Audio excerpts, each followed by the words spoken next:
చెప్పారండి? ఏ కాగితంలో చెప్పిండ్రండి? ఏ నిర్ణయం తీసుకున్నారండి? అధికారిక పత్రం ఒకటి చూపెట్టమనండి ప్రతిపక్షాలని.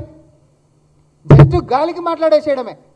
1,00,000 కోట్ల కుంభకోణం, 1,50,000 కోట్ల కుంభకోణం, 5 లక్షల కోట్ల కుంభకోణం, 6.5 లక్షల కోట్ల కుంభకోణం. ఏం అర్రాజు పాడుతురా లేకపోతే గణేశుని కాడ లడ్డుకి ఏమైనా వేలంపాట పాడుతురా? ఒకరి మీద ఒకటి పోటీ మీద వాడి ఈ అవినీతి అనేటటువంటి సంఖ్యను పెంచుకుంటూ ఉత్తగానే గాలికి మాట్లాడడం తప్ప పక్కా ఆధారాలతోటి ఈరోజు అధికార పక్షం మీద రండి అసెంబ్లీలో ఛాలెంజ్ అంటే ఒప్పుకున్నాం. అసెంబ్లీకి వచ్చేటటువంటి ముఖం లేదు, కానీ జనాలకు వచ్చి మాత్రం అబద్ధాలు ఫేక్ ప్రచారాలు చేయడానికి మాత్రం సిద్ధపడతారు.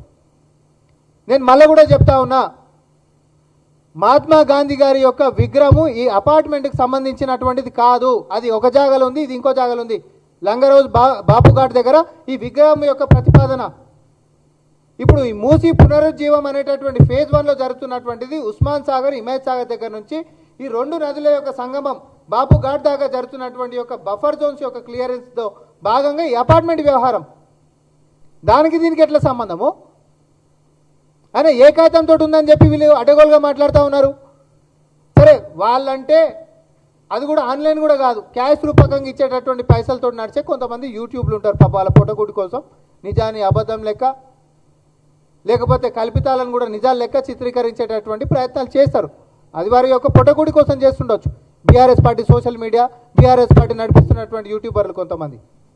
కానీ వాస్తవాలు చెప్పేటటువంటి విఘ్నులైనటువంటి నా యొక్క తెలంగాణ మీడియా మిత్రులందరూ కూడా ఇది మన జాతికి సంబంధించినటువంటి ఆత్మ గౌరవమైనటువంటి విషయం. మన